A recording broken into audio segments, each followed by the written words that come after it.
अस्सलाम वालेकुम। आप देख रहे हैं प्रोग्राम एजेंडा 5। मैं हूं खतीजा राठौर।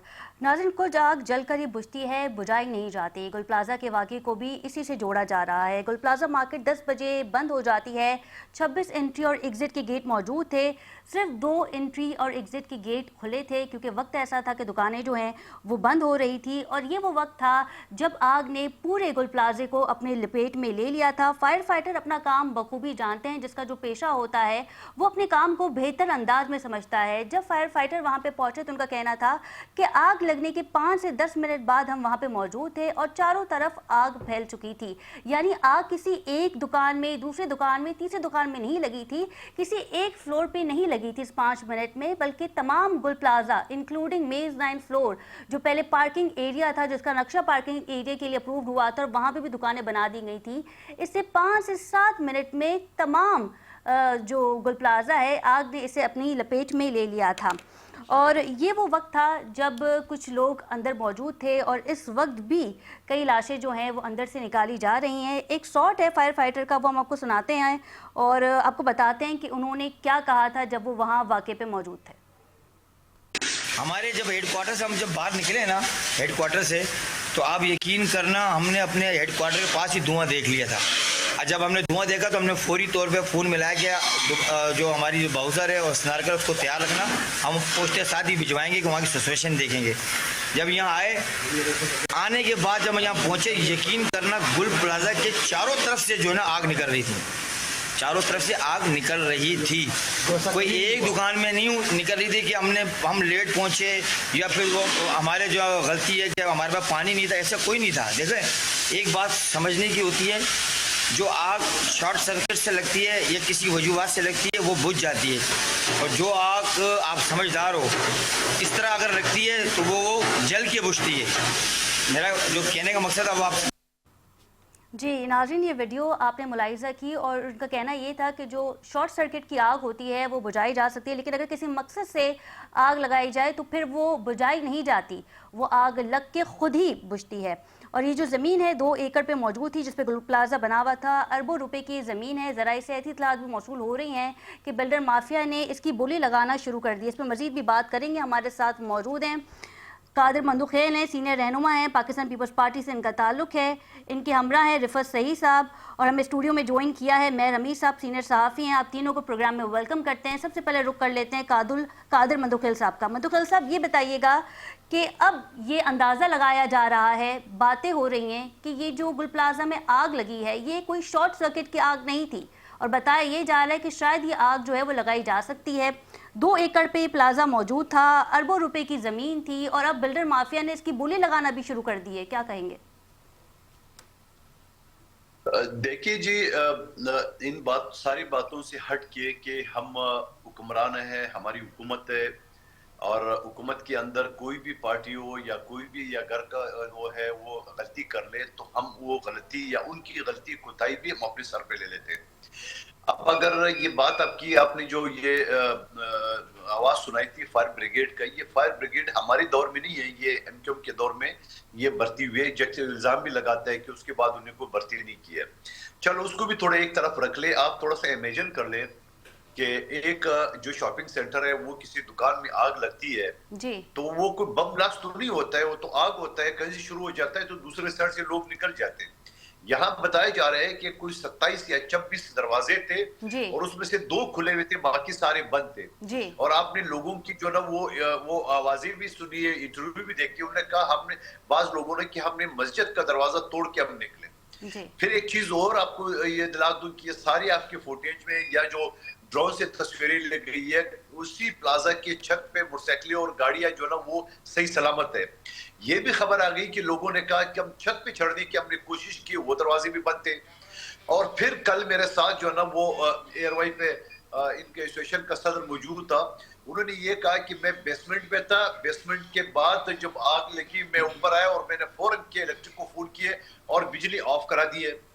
अब ये सारी चीजों को एक करके, इसी वजह से मैं किसी पे इल्जाम नहीं लगा रहा हूँ, लेकिन ऐसा हो नहीं सकता है जो आपने भी इंट्रो में बात की है कि कोई बम ब्लास्ट होता है जरूर, फिर अफरा तफरी होता है। आग तो ऐसा होता है कि एक दुकान में, और फिर वहां पे कोई 8,000 बता रहा है, कोई 5,500 बता रहा है, कोई 1500 बता रहे हैं कि फायर अगर ब्रिगेड का 1500 अमला के ये हिसाब कह रहा है से कि आग लगे हुए अभी 5 मिनट ही हुए थे, हम बर वक्त पहुंच चुके थे, लेकिन गुल प्लाजा जो है वो 2 एकड़ पे मबनी है और मेज 9 फ्लोर के साथ 3 मंजिला और भी है, तो क्या 5 से 6 मिनट में पूरे प्लाजा में बर वक्त एक साथ जो है वो आग लग सकती है कि खिड़कियों से आग बाहर निकल रही है? इसी वजह से तो सिंध हुकूमत ने ऑफर किए कि आप हमारी कमेटी पे जो एतवार न करें, हम आपको ऑफर करें, आइए जुडिशल कमीशन जो है ना, या सुप्रीम कोर्ट या हाई कोर्ट के जज पर मबनी एक जुडिशल कमीशन का एक करते हैं ताकि पता चल जाए। हम उस बीच ये नहीं जा रहे जो माजी में एमक्यूएम ने वहां नक्शे पास किए या उसको एक फ्लोर के बजाय 4 फ्लोर बना दिए, बेसमेंट जो पार्किंग थी गाड़ियां छत पे चढ़ा के बेसमेंट में भी दुकानें बना ली। मैं सबसे पहला सवाल उठा रहा हूं एज ए शहरी, एज ए पाकिस्तानी, आपको पता है जो दुनिया भर के पाकिस्तान के जो शॉपिंग सेंटर है, जो प्लाजा है या जो अपार्टमेंट है, वहां यूनियन जो है ना वो काबिज होती है, वो किसी हुकूमत का उसमें अमल दखल नहीं होता है। अब यूनियन जो लाखों रुपए ले रहे थे, चलो अगर मेरे साथ कल वो वसीम बादामी की शो बैठा हो तो कह रहे 1500 में ले रहे, तो 1500 के हिसाब से भी बनते 18 लाख। 18 लाख में उन्होंने स्वीपर का बंदोबस्त करना है, उन्होंने अगर बिजली ना हो तो जनरेटर का बंदोबस्त करना है, उन्होंने सीसीटीवी कैमरे लगाए, अगर नहीं लगा है तो उन्होंने अपनी जो जान का खतरा था यानी आग लगाने की सूरत में क्या चीजें होना चाहिए, पुराने जमाने की रेत की बाल्टियां कम से कम हो, और वो जो आग बुझाने के जो सिलेंडर है वो, आप ये समझ लो कि एक दुकान में आग लगी या 25-30 लोग एक दुकान में सुकड़ के रह गए क्योंकि चारों तरफ दरवाजे बंद थे। जो एंट्रेंस थी, इस एंट्रेंस में भी जो लोग सामान निकाल रहे थे, ऊपर से फायर ब्रिगेड का अमला आ रहे थे, तो अफरा तफरी यहाँ पे थी। इसी वजह से इतनी ज्यादा जानी नुकसान हुआ। मैं कहता हूँ इसकी एक शफाफ इंक्वायरी होना चाहिए, पता चल जाए अगर हम इंक्वायरी तो होगी। गवर्नर साहब ने भी कहा है। तो रिफत साहब का रुख कर लेते हैं। रिफत साहब ये बताइएगा कि इससे पहले भी हमने देखा था कि बोल्डन मार्केट में आग लगी, प्लास्टिक मार्केट में आग लगी, लेकिन स्ट्रक्चर तबाह नहीं हुआ। गुल प्लाजा तो मलबे का ढेर बन गया। जी रिफत साहब, आप मुझे सुन पा रहे हैं? गुल प्लाजा की आग में बहुत सारे सवाल। जी मुझे आवाज आ रही है, आपको मेरी आवाज आ रही है? जी आ रही है। गुल प्लाजा की आग ने बहुत सारे सवालों को जन्म दिया है। और दूसरी बात मैं फिर ये कहूंगा कि जिस तरीके से ब्लेम गेम हो रहा है, एमक्यूएम की तरफ से हो, पीपल्स पार्टी की तरफ से हो या किसी समाजी तंजीमों की तरफ से हो, ये सब चीजें जो हैं ये खराब करती है तहकीकात को, और इससे तहकीकात पे असरअंदाज होने वाली बात है। और अगर हम इसे गुरेज करें तो मेरा रिफत साहब हम आपको सुन नहीं पा रहे। पहुंच सकते हैं। रिफत साहब हम आपको सुन नहीं पा रहे हैं। रिफत साहब मैं आपका रुख करती हूँ। मेहर हमीद साहब हमारे साथ मौजूद हैं, सीनियर साफी हैं। इंक्वायरी पहले हो जानी चाहिए, मगर उससे पहले ही सब जो है। हेलो रिफत साहब मैं आपको सुन नहीं पा रही हूँ, मैं आपकी तरफ आती हूँ। मेहर हमीद साहब हमारे साथ मौजूद हैं। मेहर हमीद साहब, इससे पहले भी कराची की कई मार्केट्स में, फैक्ट्रीज में आग लगी। बोल्डन मार्केट भी इसकी एक ऐसी जगह है जहाँ पे आतिशदगी हुई, आग लगी। वहाँ पे प्लास्टिक मार्केट भी है, लेकिन स्ट्रक्चर तबाह नहीं हुआ है। गुल प्लाजा तो मलबे का ढेर बन चुका है और अब ये भी बताया जा रहा है कि मलबा उठाया जाएगा और फिर अब इस पर दुकानें बनेंगी या नहीं बनेंगी, या फिर कोई बिल्डर माफिया जो है अपना कोई प्रोजेक्ट यहाँ पे खोल लेगा। देखें, बहुत शुक्रिया। सबसे पहले तो मैं ये कहूँगा कि इस साने में बहुत सारी जानों का ज़िया हुआ है। पहले नंबर पे किसी भी सियासी पार्टी या मजहबी जमात को इसके ऊपर सियासत करने की ज़रूरत नहीं है, एक दूसरे के ऊपर बुहतान लगाने की ज़रूरत नहीं है, क्योंकि किसी के पास भी ऐसे शवाहिद इस वक्त मौजूद नहीं है कि ये आग कैसे लगी या क्या वाक़या पेश आया। सारी ये अभी इस वक्त तक फर्जी बातें हैं। और दूसरा जो है, कमेटी बनाई गई है। मैं थोड़ा पीछे चला जाऊँ, सानिया बल्दिया को लेके आज तक जितने सानियात हुए हैं, तकरीबन कई बिल्डिंग्स में आग लगी और कई लोगों की जानों का ज़िया हुआ है, मगर आज तक किसी का कोई फैसला या किसी का मुझे बता दें फेयर जो है आया हो सामने कि ये कैसे हुआ था, वाक़या पेश आया था, या ये इंसानी जानों का ज़िया कैसे हुआ। इंतहाई अफसोस है। और ये कमेटी बना दी गई है, लेकिन कमेटी का जो है, क्योंकि कमेटी अभी से मुतनाज़ा हुई है, तो आगे इस कमेटी के जो सद्देबाब आने वाले वक्त में कमेटी की फाइल भी दब जाएगी। जी, ऐसा कई दफ़ा खतीजा जो है कमेटियां बनी हैं, लेकिन आज तक कमेटी, आप मुझे कोई भी बता दे, किसी कमेटी ने जो है कोई रिज़ल्ट जो है वो नहीं दिया है। लेकिन एक चीज़ ज़रूर है, क्योंकि मैंने कल सारा विज़िट किया और बहुत सारे यानी शाहिदीन से भी मुलाकात की, तो यहाँ जो अगर आप देखा जाए, ठीक है एक सानिया पेश आ गया जब सान्या पेश आता है तो हम उस वक्त 3-4 दिन जो है खूब रोना रोते हैं और 4 दिन गुजरने के बाद जो है ये सान्या सारे जो है भूल जाते हैं। मगर इसके ऊपर अमली इकदाम जो हुकूमत को करना चाहिए वो हुकूमत नहीं करती और वो भी भूल जाती है। कमेटी जो है वो भी खामोशी इख्तियार हो जाती है। लेकिन कल जो मैंने देखा इंतहाई अफसोस कि कुछ फायर फाइटर से मेरी बात हुई कि कल जो है मेरी बात जब हो रही थी तो वो कह रहे थे कि जब पानी की गाड़ियां 2 पहुंच गई थी तो उसके बाद जो मजीद गाड़ियां आ रही थी, मजीद गाड़ियां जो है मज़ार कैद के पास जो है ट्रैफिक जाम था और वहां तक जो है ट्रैफिक इतनी जाम थी कि गाड़ियां वहां से निकल नहीं सकती थी। उस वजह से भी ताखीर हुई और उसके साथ साथ जो है अच्छा, फायर फाइटर्स के बयानात में भी तजाद है। कुछ ये कह रहे हैं कि हम बर वक्त पहुंच चुके थे, डबल 1 डबल 2 रेस्क्यू की जो टीम थी वो कह रही है। मैंने जो कल इनके तमाम जो हैं इंतजामिया उससे बात की तो एक मैं और वाक़या बता देता हूँ। एक बुजुर्ग थे जो डेड बॉडीज या निकाल रहे थे, जो बड़े तकरीबन उनकी उम्र 70 साल थी।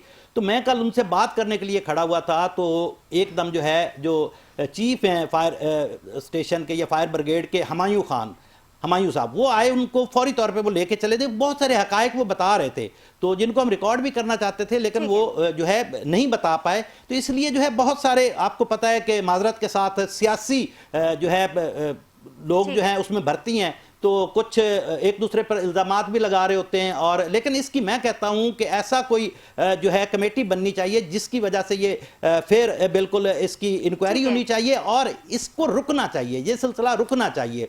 अगर ये सिलसिला नहीं रुकता है, इसमें देखें सिविल डिफेंस की जो है इसमें नाअहली मैं कह सकता हूं कि ये जो असल मकसद बनता है वो सिविल डिफेंस का बनता है क्योंकि उन्होंने क्यों नहीं चेक किया। और अब तो ये कितनी सारी बातें आती रहेंगी लेकिन मैं कहता हूं कि चलो एक इस वक्त नुकसान हो चुका है, इतना बड़ा सान्या हो गया है, इतने लोगों की जानों का ज़िया हो चुका है। जिस घर का एक फर्द गया है वो दोबारा नहीं आ सकता, चाहे आप करोड़ों रुपया दें वो उसका खिलाफ और नहीं हो सकता। लेकिन आने वाले वक्त में खदीजा मैं यही कहूंगा कि कोई ऐसा जो है सिस्टम बनाया जाए, कम से कम आने वाले वक्त में जो है हम ये लाशें उठाते थक गए हैं लोग, ताकि हम ये लाशें ना उठा सकें और लोग जो है सुकून से अपनी जिंदगी बसर कर सकें। मंदू खैर साहब, आपसे ये जानना चाहेंगे कि मुस्तफ़ा कमाल कहते हैं कि 18 साल से पाकिस्तान पीपल्स पार्टी ने कराची को कुछ नहीं दिया, आईनी तरीका यही है कि कराची को वफाक के हवाले कर दिया जाए, यानी कि आईनी तरमीम में 18वीं आईनी तरमीम में जो है वो अमेंडमेंट लाई जाए।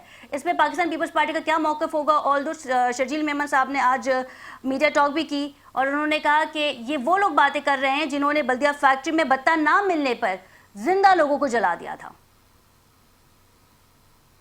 देखिए, बल्दिया फैक्ट्री में मैं बाद में आऊंगा। मैं कानून के तालिब इल्म के हिस्से से बता रहा हूँ। 18वीं तरमीम में ये कानून मौजूद है कि जिस सूबे के अंदर मजीद सूबे बनाना हो वहाँ 2/3 मेजॉरिटी हो, फिर उसके बाद कौमी असम्बली और सेनेट में 2/3 मेजॉरिटी हो। अगर मुस्तफ़ा कमाल साहब और इनके टोले को सिंध में या वफाक में अक्सरियत है तो जरूर ये किस्मत आजमा ले। लेकिन सवाल ये कि एक तरफ वो हाइब्रिड निज़ाम का पैदावार ख्वाजा आसिफ असम्बली में खड़े होके बजाय ये कि वजीर दिफा मुल्क है, इसको तो मैं किसी स्कूल का चौकीदार ना बना दूं, ये मुल्क का वजीर दिफा है। और याद है इसी फ्लोर पे उसने क्या कुछ नहीं कहा था और आज क़यामत की निशानी वजीर दिफा बना बैठा है। आज एज ए वफाकी काबीना का सीनियर मेंबर, ये एज ए वजीर दिफा, ये जो हर आंख अशकबार है कराची और पूरे पाकिस्तान में गुल प्लाजा के वजह से, क्या उसकी 2 अल्फाज उन्होंने हमदर्दी के किए या एज ए वफाकी हुकूमत इन्होंने कोई ऑफर किए? शहबाज शरीफ तो मुंह उठा के आ जाता है कराची से इलेक्शन लड़ने के लिए, मेरे और मुखबर खास के हल्के में 242 बल्दिया टाउन से। और इसी बल्दिया टाउन में इसी मुखबर खास ने इनके लोगों ने 15 करोड़ भत्ता मांगा। ये दोनों साफी हजरात इसको अच्छी तरह पता है। भत्ता न देने की सूरत में वहां फैक्ट्री में जंजीरों से जो है ना दरवाजे लॉक करके, तो फिर आपकी हुकूमत है, पाकिस्तान पीपल्स पार्टी की हुकूमत है, सजा दें लोगों को। अगर जिंदा लोगों को बल्दिया फैक्ट्री में जलाया गया था सिर्फ बत्ते के नाम पर, तो हुकूमत आपकी है, इन लोगों को सजा दी जाए, तहकीकात की जाए। देखिए, ये कोई जवाब नहीं है। अगर कोई शख्स कत्ल कर देता है, कोई दहशतगर्दी करता है, अगर उसको सजा नहीं दी है, 2012 का केस है, तो इसका मतलब ये तो नहीं कि वो जन्नती हो गया। नंबर 1 बात। और फिर ये मैं इल्जाम नहीं लगा रहा हूं, ये मुस्तफा कमाल साहब ने खुद प्रेस कॉन्फ्रेंस की है कि ये हमारे लोग हैं। बलूचिस्तान में अगर दहशतगर्दों को आम माफी मिल सकती है तो हमारे लोगों क्यों नहीं है? और बाकायदा फिर ने वकला किए है, उनको फीस दी गई है वकला को, वो जो लोग सजा हो गए उसको, और बाकी जो सजा वो जो रिपोर्ट है हमाद सिद्दीकी, ये दोनों मेरे मोहतरम सीनियर साफी जानते हैं, हमाद सिद्दीकी कराची कमेटी का सरबरा था, वो रिपोर्ट है आज भी दुबई में, और ये एनक्यूम का है और ये ओन कर रहा है। इससे बड़ा सबूत और क्या दो? अगर कोई अदालत या कोई कोर्ट केस सजा नहीं दे या कोई एफआईआर दर्ज दे, उसका मतलब थोड़ी है कि वो जाके दूध का दुल्हा हो जाए। लेकिन सवाल ये कि इस मौके पे जहां कराची के साथ हमदर्दी हो जाती, ये मुखबरों का टोला, जहां गवर्नर और इसी मुखबर खास ने खुद कहा कि हमें अवाम में वोट नहीं दिए, और वो वीडियो लिखो कि आपने देखा है, और फिर मैं ये कहता हूं कि शहबाज शरीफ जो आए दिन मुंह उठा के आ जाते हैं कराची इलेक्शन लड़ने के लिए, 2 मरतबा से वजीर आजम है मेरे और नहीं, तो मुस्तफा अब कमाल के वजीर हल्के से, कहते हैं कि यहाँ के 18वीं अमेंडमेंट में 18 अमेंडमेंट में कॉन्स्टिट्यूशन में जो है वो अमेंडमेंट की जाएगी, तो फिर क्या पाकिस्तान पीपल्स पार्टी इस पे इख्तलाफात करेगी, आवाज उठाएगी? मैं कहता हूं अगर इनकी इतनी औकात है कि 2/3 मेजॉरिटी से पास करा सकते हैं तो करा ले। 74 एमएनए बैठे हुए कौमी असेंबली में, 26 सेनेटर हमारे सेनेट में बैठे हुए, अक्सरियत इन मुखबरों के पास है का? वो हाइब्रिड निजाम उनके पास है या इन मुखबरों के टोलों के पास है? किसके पास अक्सरियत है? तो सवाल ये, मैं तो कानूनी बात आपसे करूं, आईनी बात आपसे करूं, ये खामखा जलती पे जो है ना वो तेल चढ़कने के बराबर है। क्या माजी में इनसे जनापुर और माजरिस्तान के नक्शे बरामद नहीं हुए? वही ख्वाहिश अभी तक दिल में लेके बैठे हुए। और फिर ये है कौन? ये तो मुखबरों का टोला है, इनको एमक्यूएम तो अल्ताफ हुसैन की है, ये तो मुखबरों का टोला है, इनके तो अपने लोग नहीं मानते। सवाल ये है कि इन सारी चीजों का सिर्फ इसी वजह से, जैसे नवाज शरीफ ने जाग पंजाबी जाग का नारा लगाया, फिर मरियम ने जाग पंजाबी आपको जाग, कमेंट आ गया है मंदुकल साहब। देखा रिफत साहब का रुख करेंगे। रिफत साहब, आपकी आवाज नहीं आ रही थी, लेकिन सवाल अभी भी वही है कि गोल प्लाजा की आग को देखिए ऐसा लगता नहीं है कि ये एक शॉर्ट सर्किट होगा। ऑल्दो कमेटी भी बना दी गई है सिंध हुकूमत की जानिब से। फैसल ईदी जो कि एक आम आदमी है, लेकिन वो अक्सर इस तरह के वाकयात में हम देखते हैं कि बेशतर पहुंचे हुए होते हैं, उनका भी यही कहना था कि ये कोई आम आग नहीं थी जिसे ये कहा जाए कि शॉर्ट सर्किट की वजह से ये लग गई है। और फिर अब ये भी बताया जा रहा है कि बिल्डर माफिया भी सरगर्म है इस 2 एकड़ की जमीन के लिए। आपने बिल्कुल दुरुस्त कहा, और अगर मेरा जवाब सही तरह से नहीं सुन पाए क्योंकि इंटरनेट की प्रॉब्लम पूरे पाकिस्तान में है, तो आप ऑडियो पे आ जाइएगा अगर मेरी बात मुकम्मल ना हो रही हो।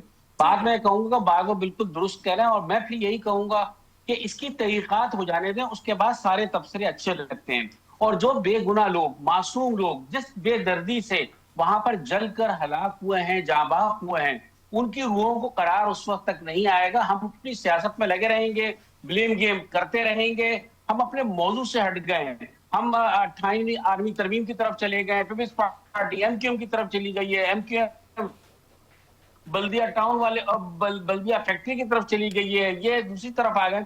लोगों को इससे सरोकार नहीं है। आम आदमी को सरोकार इससे उसे इंसाफ कैसे मिलता है, निजाम कैसे दुरुस्त होता है, और आइंदा सदेबाप कैसे होता है कि इस तरह के वाकयात इस शहर में ना हो। और जबकि एक बात सामने आ चुकी है कि 90% इमारतें इस शहर की ऐसी हैं कि जिनमें फायर सेफ्टी का कोई इंतजाम नहीं है, उनकी फायर एग्जिट की कोई जगह नहीं है। मेरे ख्याल में तो उस पर गौर करना चाहिए, बजाय इसके कि हम अपने मौजूद से हटकर चले जाएं।